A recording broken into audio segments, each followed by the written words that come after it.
very special episode of the Weird Warriors podcast. I'm Max. I'm Rich.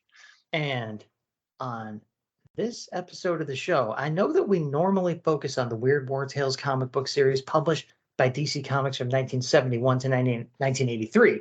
However, on this episode, we're doing something for Rich's birthday. That's right, Rich. Tell them what they've won. Weird Warriors podcast episode 61.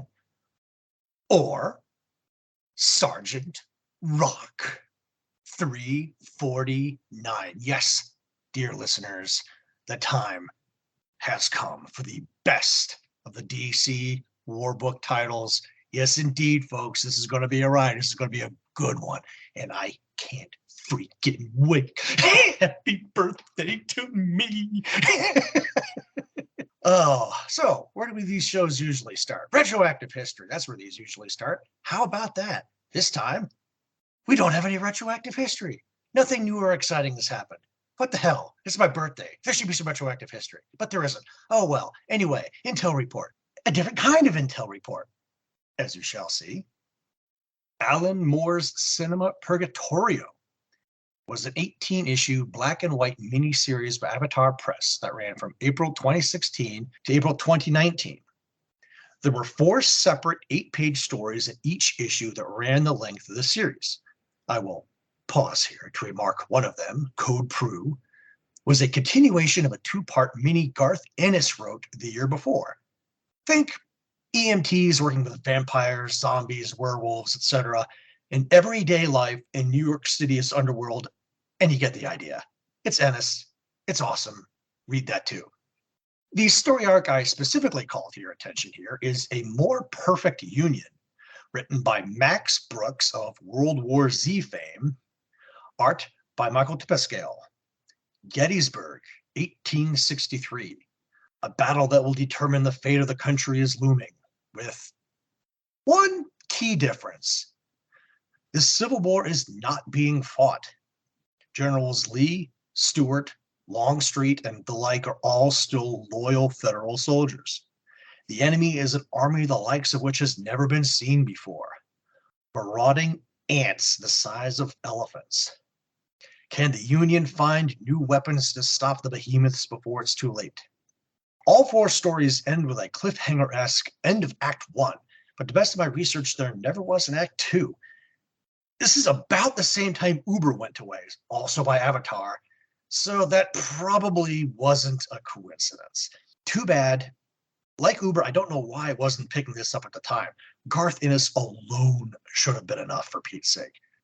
Yeah, I mean, it could have just been visibility. Avatar is not that huge a publisher even to this day, and I think funding falls through a lot for series like that, or the attention span of the creators who find a better paying job. But all that speculation aside, we're going to let you all go hunt down what exists of those series and issues Rich was talking about.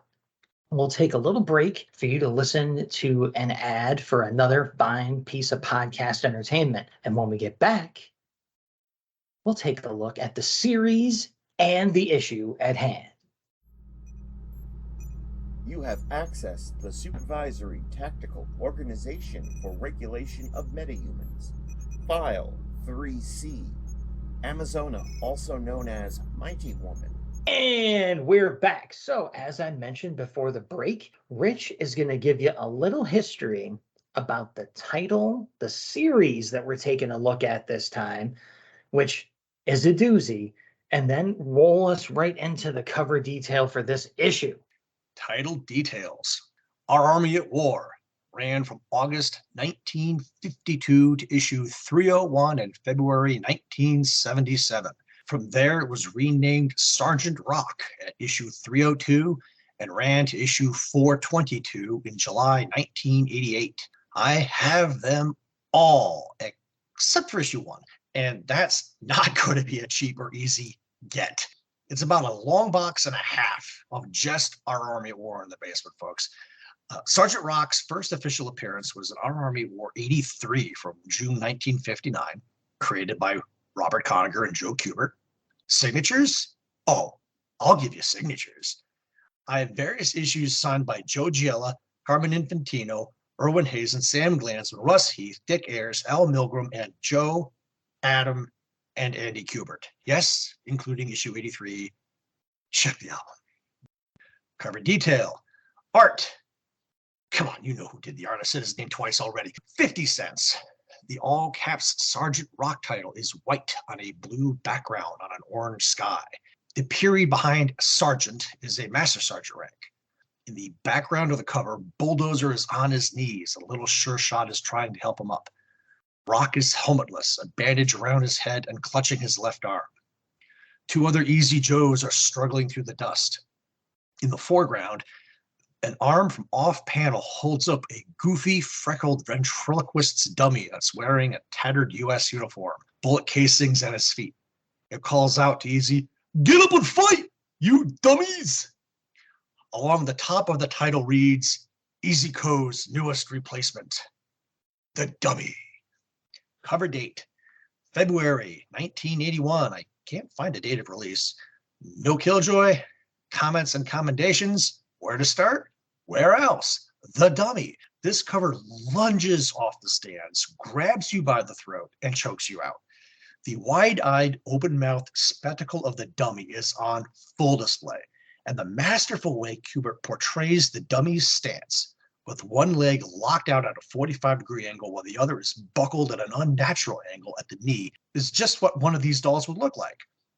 The exhaustion portrayed by Easy is a great touch, too. I don't care if you've never bought a war comic in your life. If you see this one on the rack, you're at the very least flipping through it to see what the hell is going on here. Pretty sure that would have happened to me if I'd caught this one on the rack at the time. Like you said, the cover absolutely catches the eye and pins it right down. There's no way you're just walking by this one if you see it.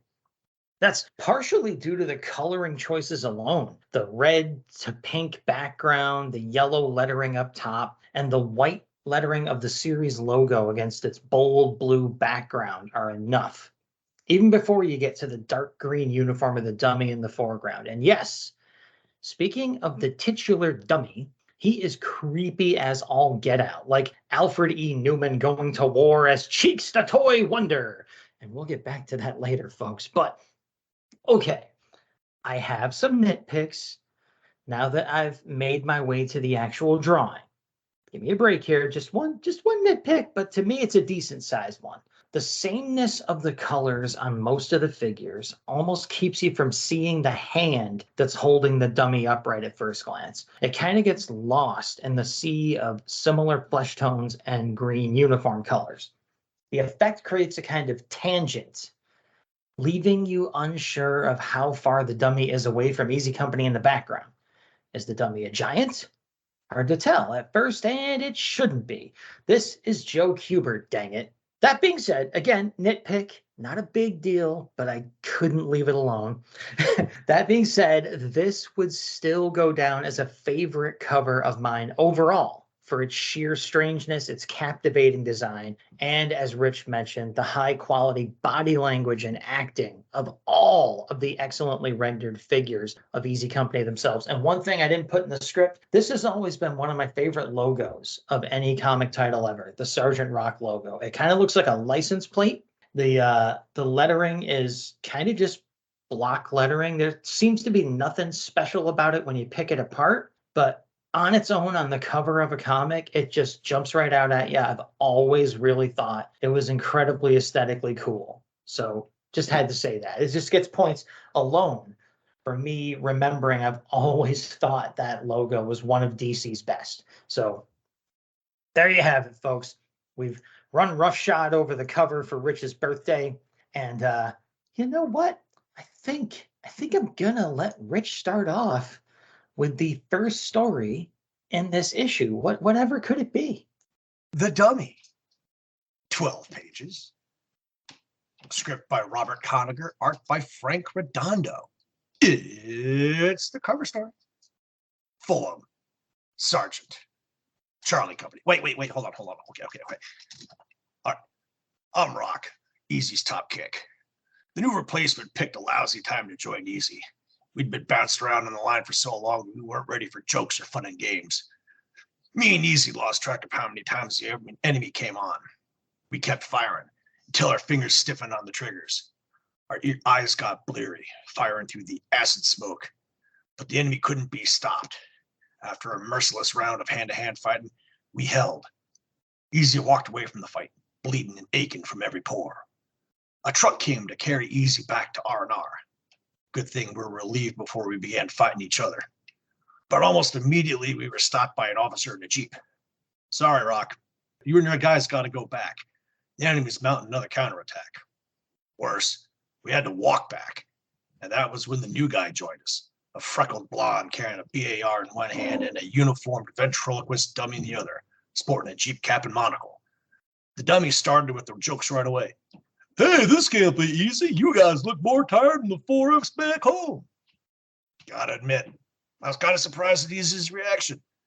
Bulldozer grinned and crouched down to talk to the dummy. Hey, we got a real replacement this time. What's a nice dummy like you doing in a place like this? Dummy! Look who is calling who a dummy. Easy burst into laughter as Bulldozer stood up in surprise and scratched his head. Dummy was the perfect safety valve for Easy. Hey, soldier, I said, can you handle that BAR like you do your wooden friend? Sure he can, Sarge. Anyway, from the looks of it, he won't do much worse than the guys who got behind you now. Buzzard straight from the road, scratch for cover, I bellowed. Easy scattered as an enemy vulture dove on us, but the replacement didn't bat an eye. He and the dummy stood fast, trading fire with the Stuka until he blasted it from the sky. Lying on the ground, I was surprised. The dummy had put his BAR where his mouth is. The dummy didn't stop poking fun at Easy. He started talking to the kid, holding them like they were two separate people. Good thing I'm around to keep you from losing your dog tags, Mickey. As the Easy Joes ran up to congratulate Mickey, the dummy acted insulted. I do all the work and this dummy here gets decorated. There ain't no justice. As Easy formed up and moved out past the flaming wreck, the dummy tried to put me at ease. Stop sweating, Sarge. You and Easy will be okay. I'm covering you. A little while later, me and Easy were off the road in the woods, taking 10. Bulldozer and the dummy were trading verbal jabs when my combat antenna buzzed me. I whirled and knocked down a treetop crowd about to drop a potato masher on us. I wouldn't have wasted so much lead for one measly sniper. You're slipping, Sarge. Easy leapfrogged Abel and Baker Coes and took position in front of the river. Walking by the lieutenant, the dummy cracked, when they let you out of the nursery, Shavetail. I quickly covered the dummy's mouth and sheepishly explained to the LT that he was just kidding around. I ordered Easy to dig staggered foxholes by the river so every man had a clear line of fire. I told Mickey to dig in closest to the water and to knock off jokes with officers. As Mickey started digging, the dummy kept talking. Dig that foxhole deep, dummy, and leave the fighting to me. How'd they let you out here, Four Eyes inquired. Same as you, dummy. Wearing those pop bottle bottoms for glasses, I'm surprised they even let you in the army. Easy had just finished digging when I heard the first enemy shells heading in and I dove for cover with Bulldozer. The shelling and darkness hit us at the same time. The shelling never stopped. It was white hot like the blast furnaces of the steel mills. The enemy will be crossing under cover of the barrage while we're pinned here. Yeah, and the new BAR man will catch it first. Can't do anything for the new guy. All we can do is sit and wait for the barrage to lift. The enemy was crossing the river, wave after wave, firing and tossing potato mashers ahead of them. Only one man lay between them and the rest of Easy. The BAR hammered back all night, the dummy propped up in Mickey's arms, watching. At dawn, I led Easy through the mist coming up from the river. The river was choked with enemy dead, right up to the BAR position. The dummy was slumped in Mickey's arms, and Mickey was slumped over his weapon, his helmet ripped open by a bullet.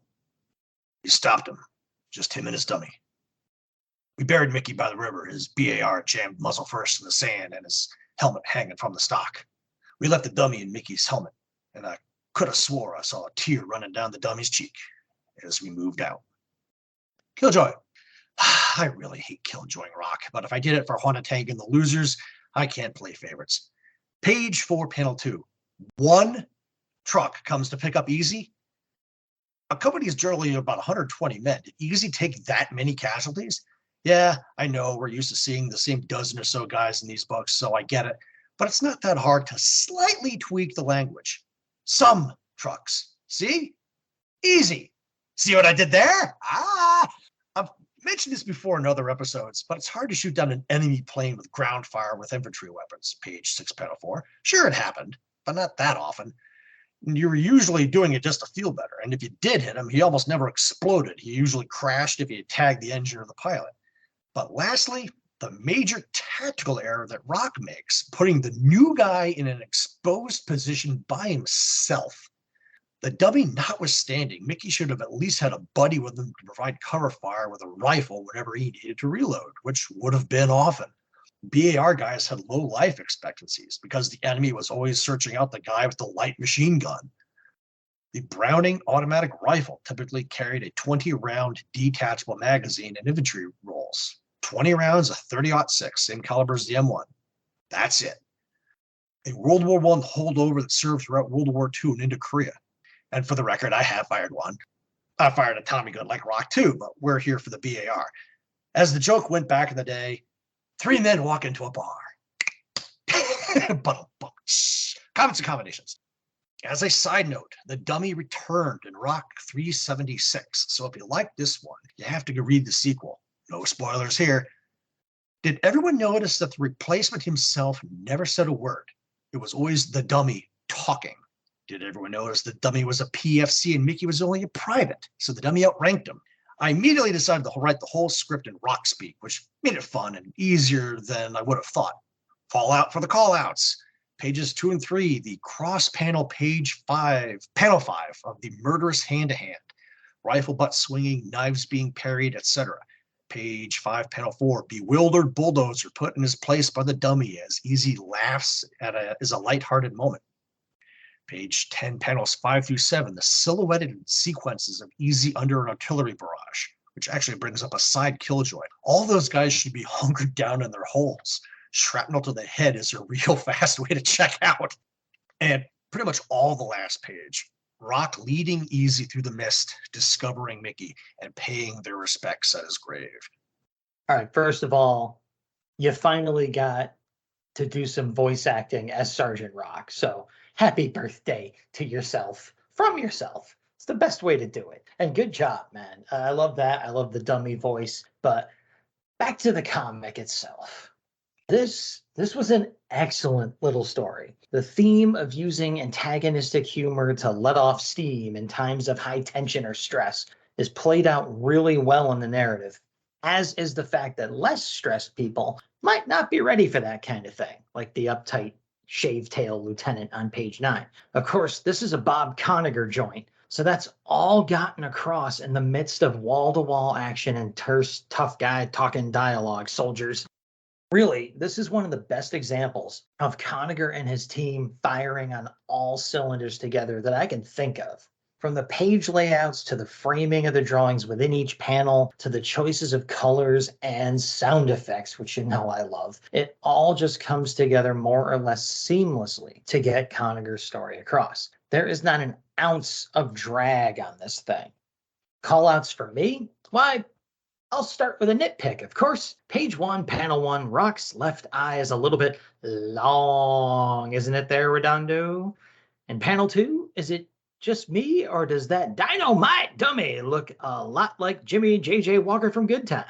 Rich mentioned the amazing double splash on pages 2 to 3 already, but god damn, that is one hell of a kick-ass freaking double page spread.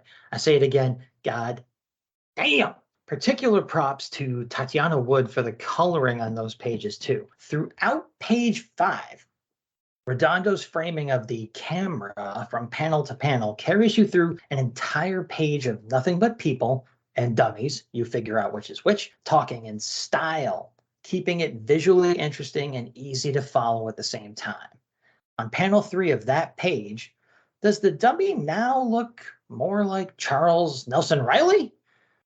Newman, Walker, Riley, 3 comedy greats in one. On page 6, panel 4, I love that the newbie doesn't even drop the dummy while he's shooting a plane out of the sky with the very heavy-looking Browning. We get a mention of Sgt. Rock's combat antenna, right? And which he was given a couple of APs of Danger Sense for that, and Mayfair's classic DC Heroes RPG, by the way. So bonus nerd points on the side. All right. Have to get that in there for my role-playing game, people. But the combat antenna actually made its way into his stats in the game. And on page 9, I had to look up the meaning of the derogatory term shave tail, which I guess was commonly used for newly commissioned officer or a newly broken in pack mule. So I'd heard the term before, but I never actually looked up what it really meant. So again, I did a little research. I looked up a word. I'm very proud of myself. I'm cleaning myself up for Rich's birthday episode here. Okay, and fine. Here's one more, all right? On page 10, panels 5 to 7, I really like the look of what Rich just criticized, the whack-a-mole with foxholes that Redondo had going on. This story rocked. Uh-huh. Eh? I knew you'd like that. All right, so first story's over. We're going to take a little break and wander over to take 10, which is the letters page for the Sgt Rock series. And I'm going to let Rich tell you a little something about it at the top here. There is a helmetless Rock done by Joe Kubert in a tattered uniform who stands holding a few open letters, smiling and looking out at the reader. Conacher often answers the letters as if he's Rock. At the very end of the letters page is a word search battle puzzle from Robin Snyder. The most dangerous man in the world presents Bob Conacher's Men of War. Iron Major is the first name you see. The quick skim also uncover Bolton Off, Ice Cream Soldier, Zach, Haunted Tank, MMA Marie, Wild Man, Shaken, Little Sure Shot, and Jeb Stewart. No doubt there's more. Check the album.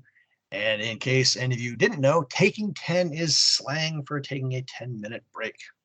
Even I knew that one. Haha! So I picked out a letter here, special for Rich, really, which I call A Killjoy Gets His Comeuppance. And it starts out like this. Dear Bob, and Rock number 335, the German commander calls Rock a Feldwebel, calls Rock a Feldwebel. A Feldwebel, I'm not pronouncing that right, and you can get in line and sue me, is a flight sergeant. What about the German commander's scarf in panel 6, page 5? It's gone in panel 1, page 6. Then it's back on again in panel 4, same page. Then it's gone again in panel 1, page 11. But worse, on page 6, panel 3, Rock takes off his ammo belts. In panel 5, on the same page, he has them on again. Page 7, panel 1, he still has them on. Then they're gone again. Whatever happened to the German commander after Rock gave him a drink in panel 2, page 11? Also, why were the German uniforms purple? The German Afrika Korps are in the desert and their uniforms are tan.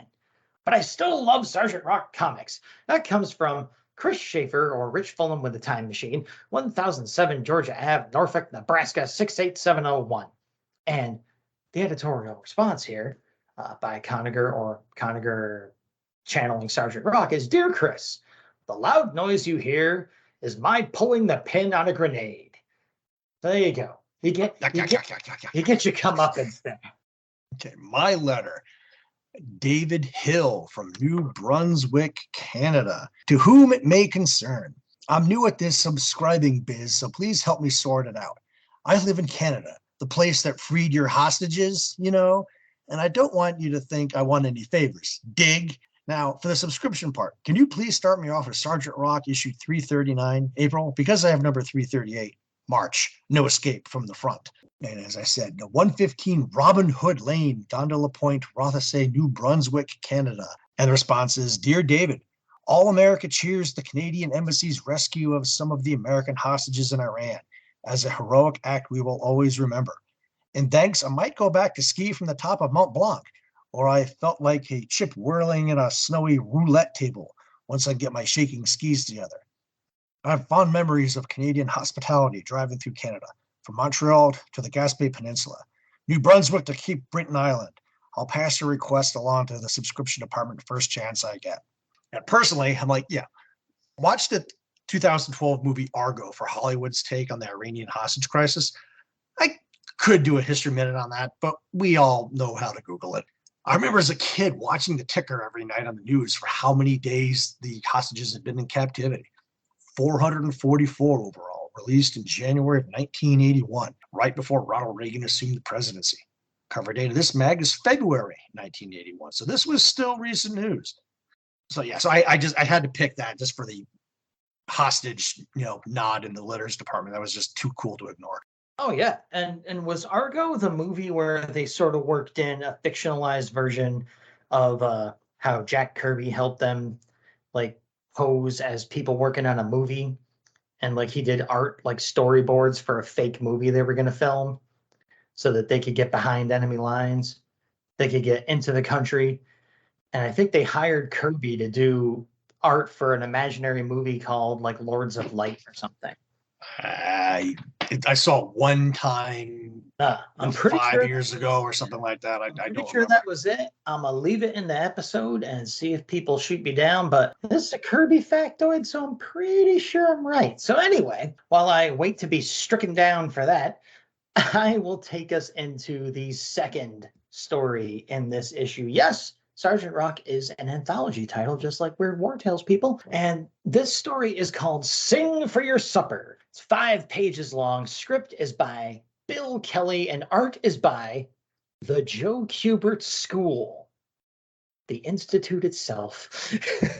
Synopsis for this team effort goes a little something like this. Autumn 1941.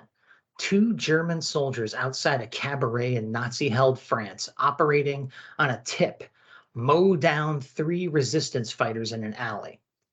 Inside the cabaret, the lilting tones of another French voice drowns out the harsh sound of gunfire. Marcel Duvalier is in rare form tonight.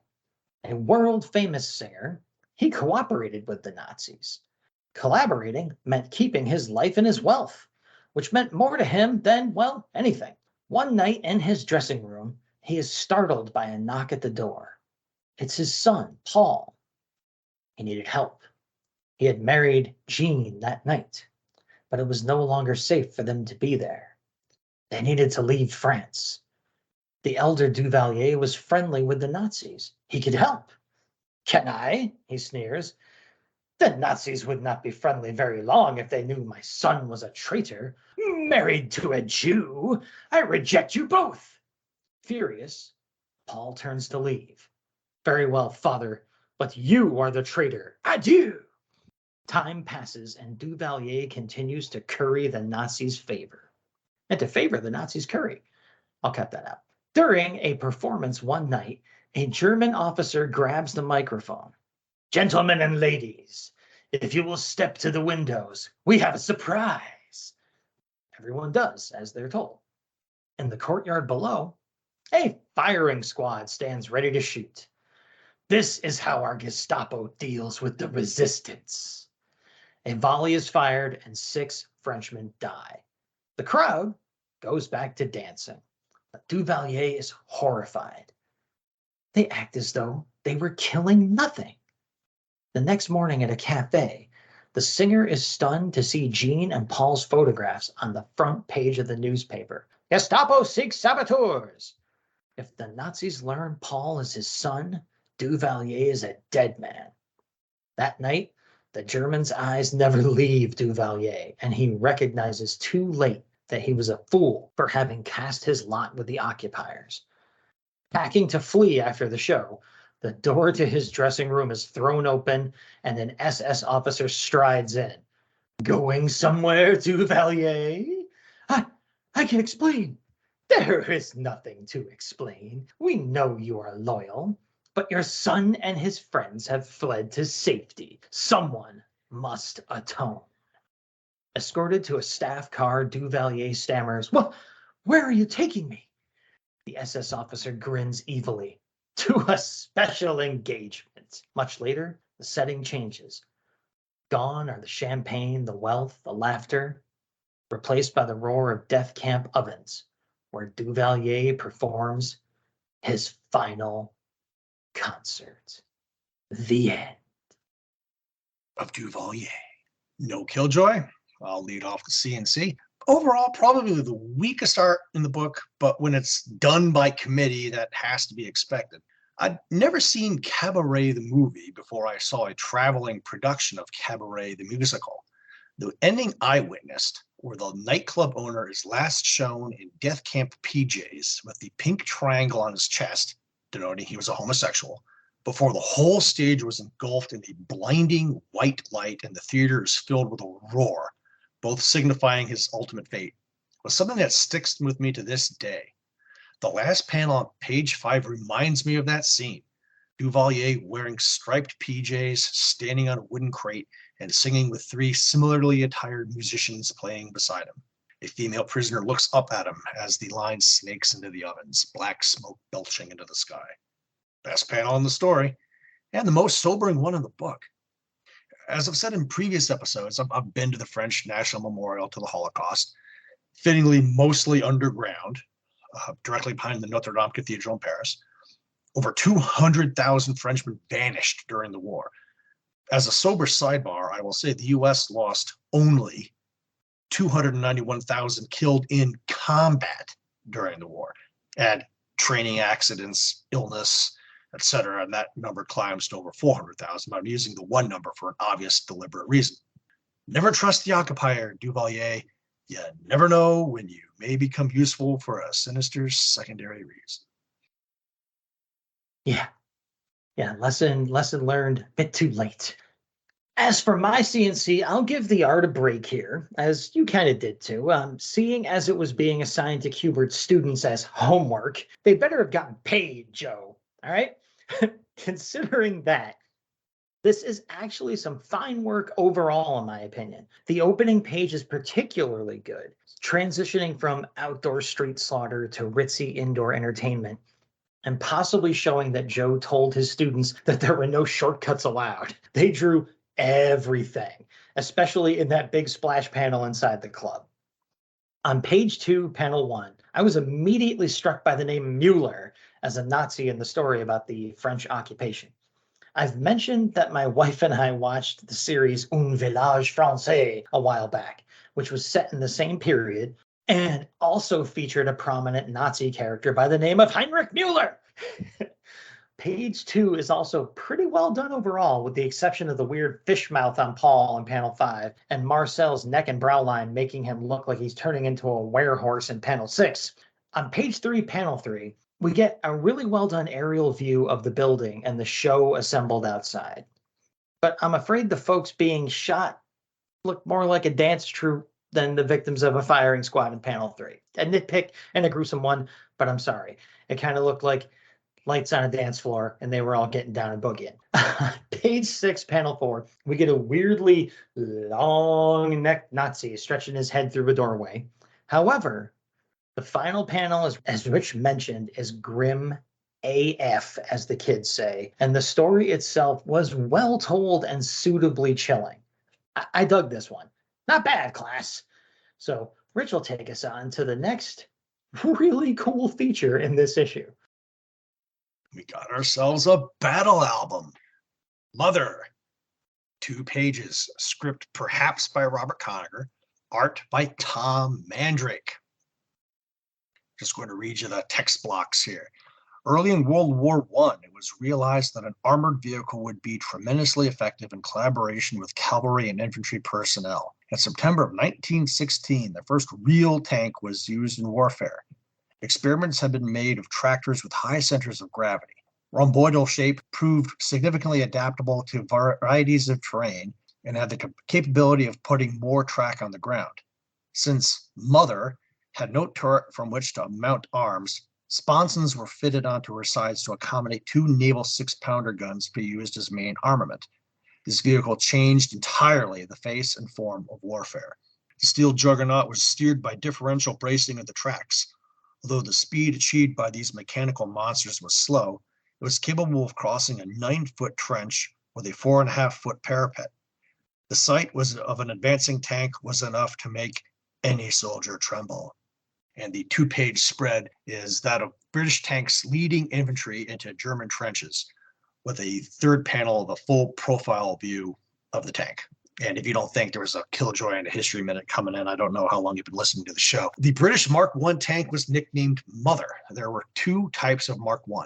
Males, armed with 2 naval 6-pound guns and 3 machine guns, as portrayed here, and females, armed with 5 machine guns. The Battle of Flers-Courcelette, 15 to 22 September 1916, was fought during the Battle of the Somme in France and marked the first time tanks were used. 150 tanks had been ordered for the attack, but by 15 September, only 49 were ready, and only 18 contributed to the battle. Many got lost, broke down, or were bogged down in shell craters or mud. The Germans were completely unprepared for the armored behemoths bearing down on them and fled in terror. I'm carving this battle down as far as possible, by the way. In the end, the British advanced about 2 miles. The German defense had almost collapsed, and British captured 4,500 yards of the 3rd defensive line, taking about double the amount of ground taken on July 1st, the bloody beginning of the Somme where 19,000 fell. I've talked about that in the past episode, for about half the casualties. The Germans recovered quickly, and the British were not able to exploit the success due to exhaustion and disorganization. The battle was a moderately successful set piece by 1916 standards, and the British had reached a good position to attack the rest of the German 3rd position. It wasn't until after the war when it was realized just how close the British had come. If the attack had been postponed until more tanks were available to maximize their surprise appearance, it's been theorized that there could have been a complete breakthrough. Could the war have ended in 1916? We'll never know. Or will we? All those alternate history books out there. We could at least get an educated guess. So I'll kick off the CNC here for this awesome little feature. Spoiler alert, I dig these things. I'll say, cue the one Danzig song that even all the normal people know. Mother, tell your soldiers to get out my way. I love these battle albums in general. And this one is pretty great. For a non-obsessive military trivia lunatic, like me, this is one of the major ways I learned stuff about, well, things like this. I do kind of wonder why the Mark I was given this nickname, though. Was it because that's what people said when they saw it coming? Now, let me add, as you're talking and I'm looking at the battle album again, that guy in the foreground, that's probably the guy that's saying mother right there. He's like that dude in the front of Action Comics #1 that's become iconic, who's just screaming his head off and running while Superman smashes that car. Like that soldier in the foreground who's like just cowering like Gollum with his eyes bugging out. He's my favorite person for the day. I don't care. Like that's my guy right there. I love him. He needs to become an icon. But so he's the guy that's saying mother while the tank comes roaring over the trench. So there you go. World War I tank battle album? Hells to the yeah. Mandrake's art is really good, though I'll admit to being partial to Sam's work on this piece. Sue me. Funny that Mother was a male, obviously. Unfortunately, the battle album in issue 3, Glansman's Flying Guns, is the only time that feature appears in our home comics pages. Yeah, that is a tragedy. So we'll move on from that tragic point. I'll take us into the next story because it's short. So, a little mercy being shown on Rich's birthday. This is one called Taps for a Bugler. It's only 3 pages long. Like I said, script is by, hey, guess who? Bob Conager. Art is by Jan Dorsima. Synopsis for this little ditty goes like this. Dusk on a barren mountain in cold, freezing Korea. The Marines of Dog Company huddle around their bugler, listening to him blowing the sweetest horn this side of 125th Street in Harlem. He thinks he's just playing a bunch of sour notes, but the sudden call of a Chinese bugle signaling the start of a human wave attack makes him forget the thought. Artillery and small arms pour into the Chinese, but they don't stop. The U.S. outposts are wiped out, and others man the positions. The American bugler notices that his Chinese counterpart is supplying the juice for the whole attack. The onslaught eventually subsides, and the Marines warily move out and search for enemy survivors. The American bugler discovers that the Chinese one is still alive and is surprised when his dying peer rolls over and shakily hands him his horn. Under the light of a full moon, the American raises the horn to his lips and begins to play. 2 Marines off to one side comment, "Never heard taps played like that before." "That's 'cause you ain't never heard taps played for a bugler." The end. No Killjoy? CNC. This is the first time in show history we've had a Korea story, amazingly enough. Shout out to my father-in-law, PFC Lane Myers, who served in the artillery in the 1st Cavalry Division during the war. 3 pages of that fun panel-in-panel style that works so well. Boom! This story always stuck with me as a kid. It was one of the earliest examples of the enemy are people too I remember reading. Page 3, panels 3, 5, and 6 of the dying Chinese bugler handing the American bugler his horn, and then the American playing silhouetted by a full moon over the body is grade A. One thing I noticed is that throughout the story, you never see any sound effects for the bugle. No notes, no ta-ra, ta-ra, or anything. Are we just supposed to imagine what the horn is supposed to sound like? That might be a nicer touch. Giving the American bugler a name would have been nice too, for my sake. But a quick little side note, it should come as a surprise to no one that I am a huge fan of the TV show MASH on a complete set of DVD. I was reading a book about the show recently, and there was something about the dates the show was on the air that sounded eerily familiar. So I hunted around. The pilot aired on September 17th, 1972, and the finale, Goodbye, Farewell, and Amen, aired to great fanfare on February 28th, 1983. The cover date of Weird War Tales #1 was September-October 1971, and issue 124 was released on March 1st, 1983. So the trajectories of MASH and Weird War Tales are amazingly similar. Just an FYI. Coincidence? I think not. To me, this was the weakest art of the book. It all looked very amateurish and stiff, and the heavy inking coupled with overly crowded panel layouts didn't help either. I agree the page layouts were pretty good. This must be some of Jan Dorsima's first work too, because she goes on to be one of the best artists in the business, known for her superb work on countless Star Wars comics and more. Her and Tom Mandrake from the Battle album are married to each other, by the way, and they met at the Kubert School. Who'da thunk it? Back to the story.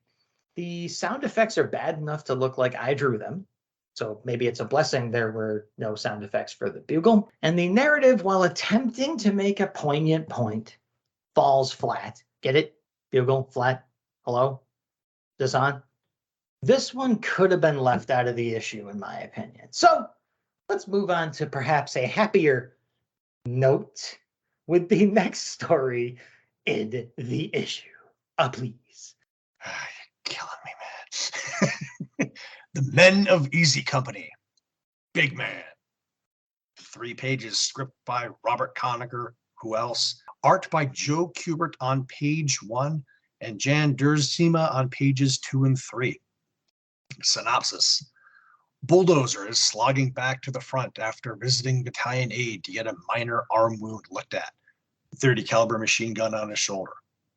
A large boulder had rolled downhill and was blocking the road, and the 1-star general and his aide couldn't budge it. Bulldozer offers to give a hand, but the general is doubtful. You're a big man, soldier, but you've only got one good arm. The both of us couldn't even budge it. Putting the 30 down, Bulldozer walks around the boulder. I've been lifting weights my whole life. There's a knack to it. Okay, soldier, but remember, you don't get a medal for a hernia. The boulder is bigger than their Jeep. There's no way he'd ever move it. But incredibly, the massive rock slowly starts to move. Bulldozer strains against it and pushes it far enough off the road for the Jeep to pass. The aide can't contain his amazement. If that guy had as much brains as he's got muscle, this war would be over real soon. Bulldozer glowers over his shoulder in irritation, then scoops up his 30 and opens fire as the 2 men hit the deck. Cripes, I didn't think he'd get that mad. The Bulldozer isn't firing at the brass. His fire crisscrosses with the lead coming from a patrol of Kraut headhunters roaring up the road behind him, mounted in a half-track. Bulldozer's rounds score first, and the half-track explodes. You just earned yourself a medal, soldier, the general exclaims. Put a bandage on his arm, Sergeant, and we'll take him back to an aid station. Thanks, General, but Easy's waiting for me up ahead. That piece of shrapnel just scratched me. Besides, Sgt Rock will get mad if I don't show up on time. Shouldering his smoking 30, Bulldozer continues his trek down the road. Killjoy! Hate to do this, but it's my duty to call them as I see them, and there's no shortage of killjoy in this story. Why is Bulldozer carrying around a liquid-cooled machine gun? An air-cooled 30 would be lighter, like the one you were carrying in The Dummy, and you don't have an attached cooling water can with it, which isn't here. On panel 1 of page 2, you can clearly see the 30 isn't loaded. Obviously a belt of magic invisible bullets. He just scooped that gun up and started shooting. No brass flying, nothing. And also, again, as in The Dummy, I hardly doubt the half-track would have exploded from his fire. Stop it by killing the crew or riddling the engine, sure. And to top it all off, this is my favorite, page 2, panels 4 and 5. It's amazing. It's like there was a line drawn through the story. Every panel of Bulldozer's bandaged arm leading up to panel 4 shows it on his right arm.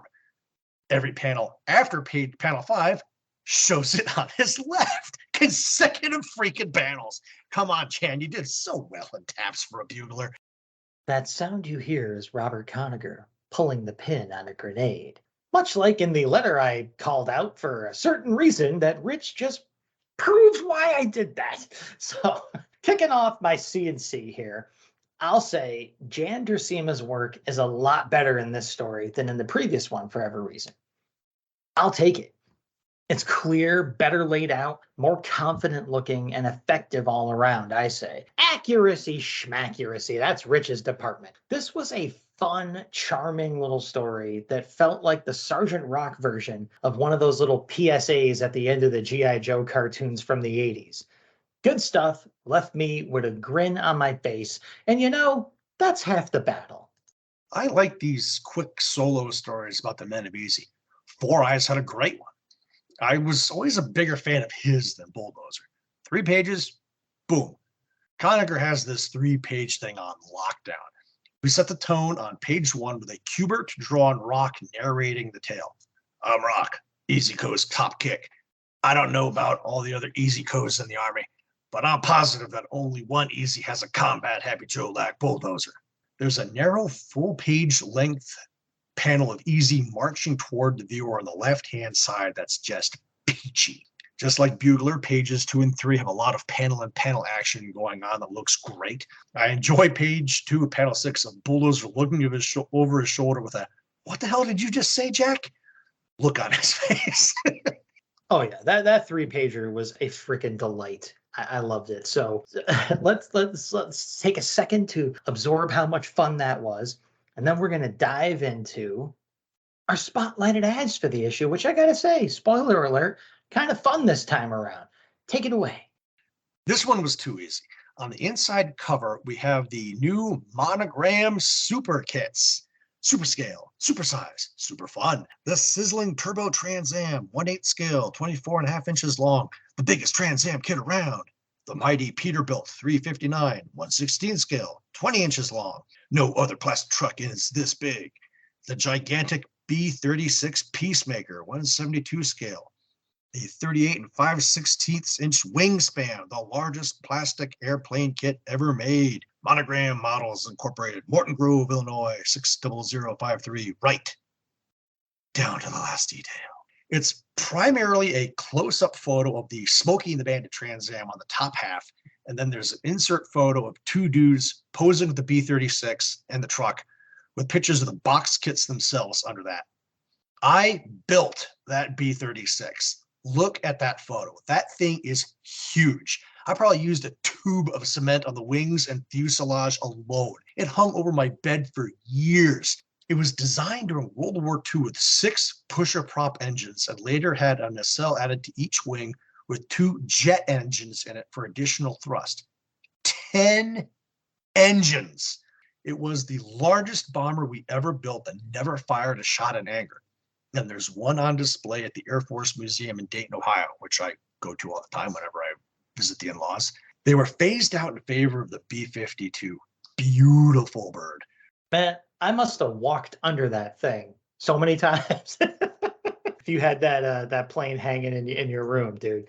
So that is very cool to know. I'm going to recognize that photo, no doubt. So for my spotlighted ad, I'm taking a look at a double page splash ad for something called Road Rockets Rapid Fire Target Game. You got like I said, big double page spread, hand drawn ad of some blonde kid with a very determined look on his face, pulling the trigger on this dome like thing that has a rotating stock of like Matchbox cars leading to a ramp. And when he pulls the trigger, they spin around and one car goes out the ramp down at this little, I'm assuming, cardboard target setup. And when the cars hit, the bad guys fly out of the back in some kind of simulated carnage. It looks pretty awesome, I gotta say. If I was like 7 years old and saw this, and I did see this ad, and I wanted this thing really badly, I would have demanded to have this thing. But we'll get into that. The text says, "Fire away at the forces of evil and get a $3 reward." Yeah, I know that's a $3 rebate down there, but fire away at the forces of evil. Hell yeah, I'll do that. New from Lakeside, Road Rockets Rapid Fire Target Game. Launch all 6 road rockets without reloading. Blast the bad guys and watch them fly. Like, this thing looks so much fun. I'm betting in person it was probably a lot less impressive, but so was everything back then, and we still played with it anyway. So, like I said, I'm pretty sure I didn't have this game, quote unquote game, whatever. Yeah, I don't know what the rules are for this game, but although I am certain, as I said, that I really wanted it, some people seem to be counting on cashing in on that ages-old yearning too, as this very ad, just the ad, is going for anywhere from $6 to $30 online. I took a couple of screenshots at 2 different auctions. So just 2 pages of this comic book. Someone will sell it to you for $30. What a deal. However, I could find no trace of the actual toy.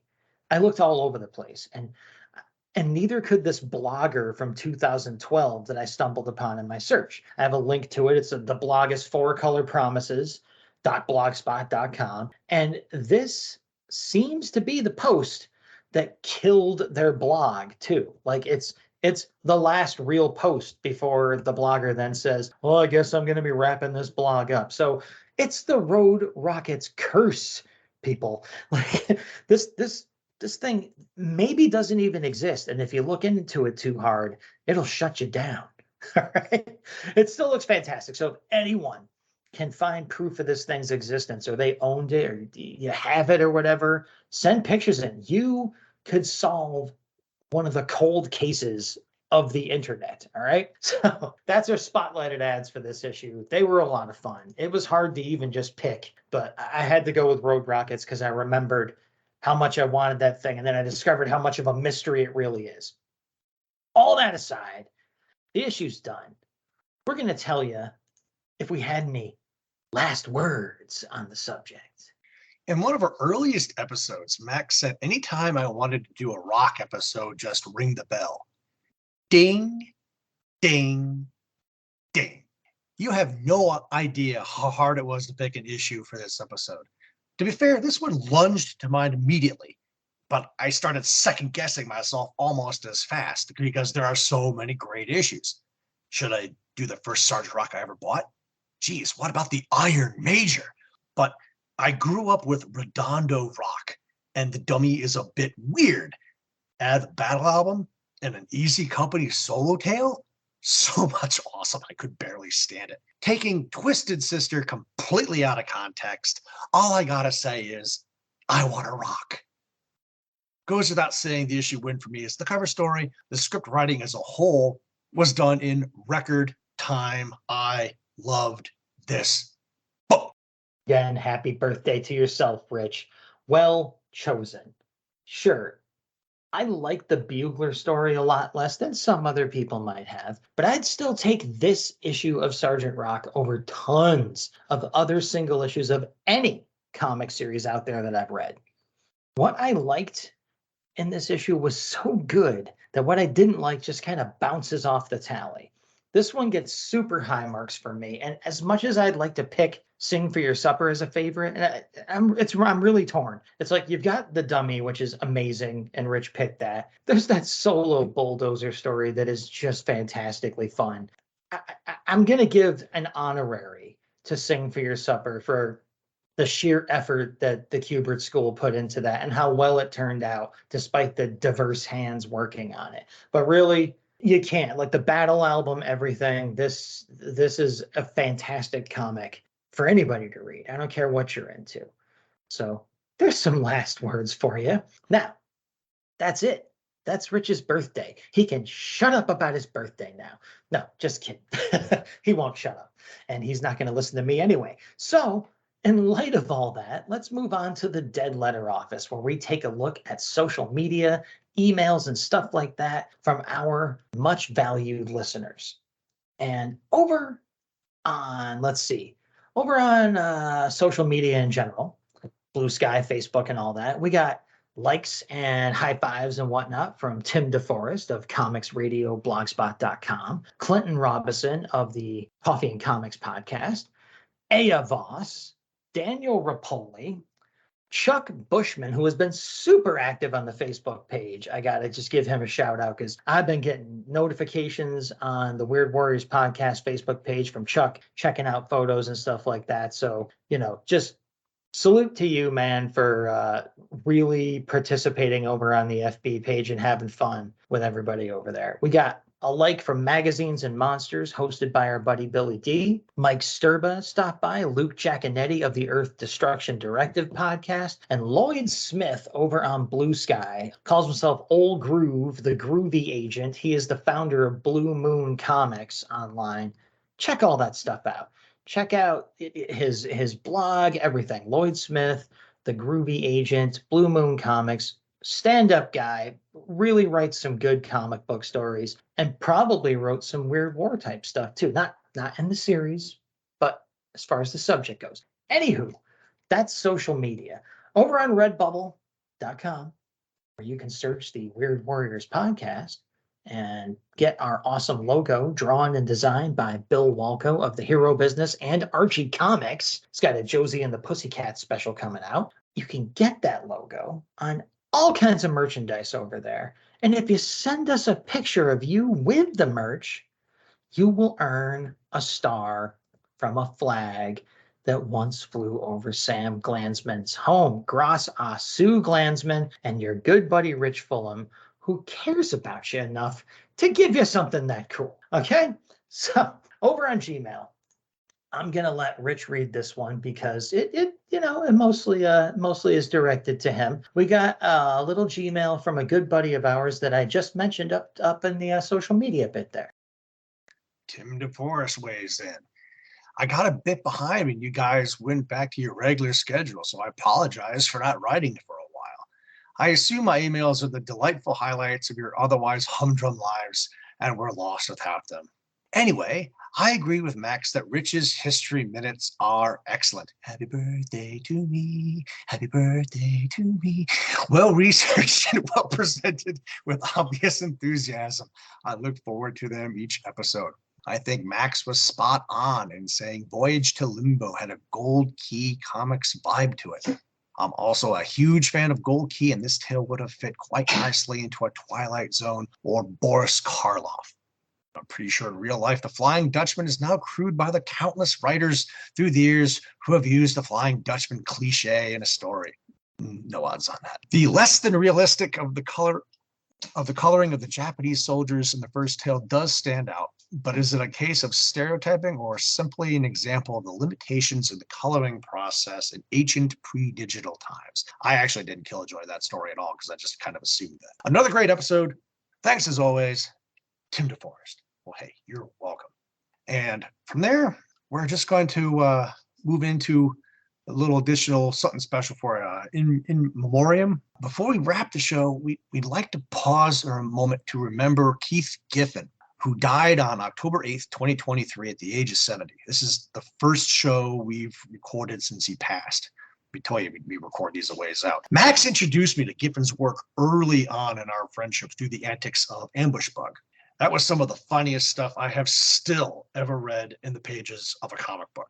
Giffen generally disliked going to cons, so if you were lucky enough to get him at one, you were doing pretty well. I got him assigned 3 books. Ambush Bug and Lobo he saw all the time.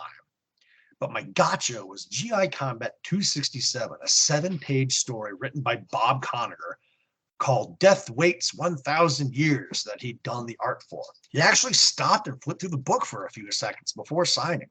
Check the album and you'll find the 2-page mini-story and Ambush Bug Nothing special, The Screaming Socks of Easy, starring Argyle. The Lobo book was the convention special where Giffen mocked himself about how rare it is to see him in one. Rarer than X-Men #1, but left a spot for his signature on the odd chance you were successful. I was. Giffen went out like a boss.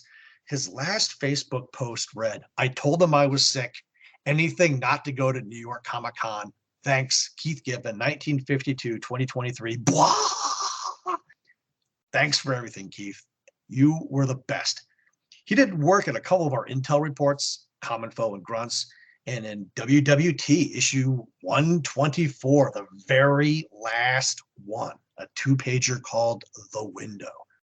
It's just like Keith to be waiting for us at the end, like the time trapper at the end of time in the Legion of Superheroes. I gotta say, Keith Giffen was a creator I got hooked on early. From his Kirby clone work in the issues of Defenders that I grabbed up in garage sales when I was a kid, to his epic run with Paul Levitz on one of my all-time favorite series, the Legion of Superheroes. That's why I just mentioned the Time Trapper. Not to mention his later work on his own controversial, but perhaps equally incredible and certainly innovative 5 years later take on the same series later on. I didn't always agree with Giffen's creative decisions. Karate Kid, no! Block, no! But I was always entertained by them. Everything I read by Giffen was compelling and cool. Okay, maybe not Video Jack, but the aforementioned masterwork that is every single Ambush Bug story, miniseries, and nothing special, to the underappreciated Heckler, to his image books like Trencher and stuff for Boom like Hero Squared, and really just about everything I ever got my grimy hands and squinty peepers on. Giffen just couldn't hardly ever miss for me. Reading his interviews and hearing the stories about him over the years, he was the curmudgeon's curmudgeon. It's one of the reasons I like him, but he also loved and understood the medium of comic books enough to challenge it and even break it when it needed breaking. He wasn't as bombastic a figure as Jack Kirby or Stan Lee, but he may have been in his own way just as important. And he would hate that I said that and call me stupid. Sharing the joy of Ambush Bug with Rich is one of the great comic book related joys of my career. That story in DC Comics Presents, where he swaps bodies with Superman alone. I can't see. Just, Keith Giffen, I don't even know. I don't even know what we'll do without you. Huge hole in comic books in general. So raise a glass, whatever you want to do, weaponize an Argyle sock, send a toy into war, send a stuffed Cupid doll into combat, do something in honor of Keith Giffen, okay? And after you're all done with that, we'll let Rich cue you up with, hey, a teaser for our next episode. Weird War Tales 49. Almost there. The Last Shot. Mutant Massacre. Killer Tunes, man. And a story of reenacted valor. That alone should bring you back. Tune in. And if you do, you'll tune in and hear us. You know who we are. We're the Batlin Bros. We're the Weird Warriors. We're the Combat Happy Joes. And we promise to make war No more. Move out!